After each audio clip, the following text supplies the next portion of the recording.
Today, information moves at the speed of light. Because of the internet and modern media, a company's decisions are instantly visible and globally scrutinized. When consumers see something they consider unethical, the backlash is immediate. Look at major apparel brands. Companies like Nike and Gap faced intense, organized boycotts and severe brand damage when activists exposed exploitative labor practices in their overseas factories. Or consider heavy protests against global oil conglomerates. Activists fiercely targeted entities like Shell over environmental destruction and political complicity in places like Nigeria. These were never isolated incidents. They represented a broad societal pushback against globalization and a perceived indifference from the corporate world, culminating in massive street protests like those targeting the World Trade Organization. This presentation slide summarizes the core allegations driving this unrest.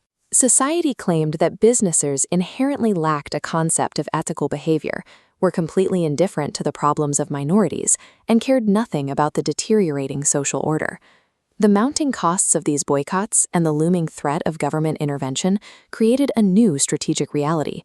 Business leaders found that superficial damage control could no longer protect the bottom line, forcing an evolution toward a more systemic framework: corporate citizenship.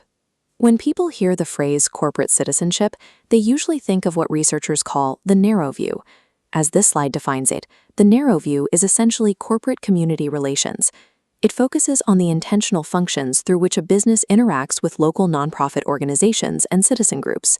In practice, this means acting as a good neighbor.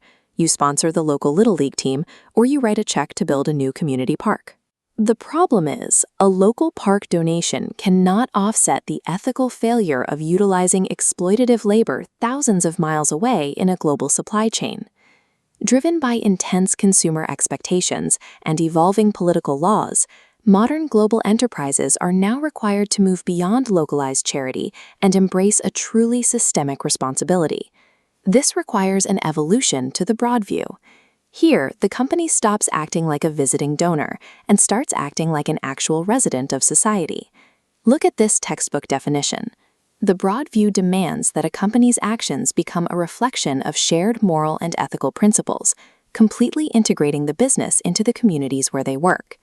To map out exactly what this looks like, researchers use Carroll's model of corporate social performance. It serves as a three-dimensional architecture for modern business identity.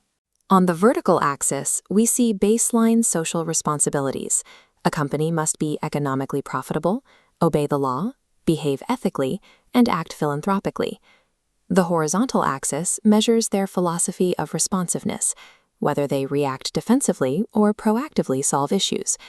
Finally, the depth axis represents the specific social issues and stakeholders involved. This ranges widely, from environmental impact to occupational safety and consumerism. This model defines corporate citizenship as a three-dimensional commitment. It requires active, continuous responsiveness to an entire global social system, moving far beyond the scope of a simple year-end donation. Operating this way is driven by a philosophy known as enlightened self-interest. Balancing diverse stakeholder claims acts as a primary driver of long-term financial value. This approach transforms ethical integration into a core mechanism for corporate growth.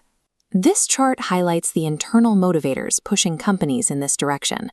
Beyond external protests, businesses are motivated by their own traditions, the need to protect their reputation, and core business strategy.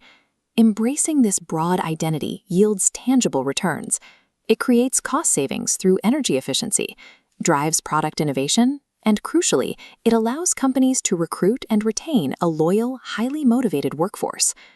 As the red text on this slide points out, private citizens are expected to fulfill their responsibilities to society, and companies are expected to do the exact same. The most resilient businesses today are the ones that weave that moral responsibility directly into their operational DNA.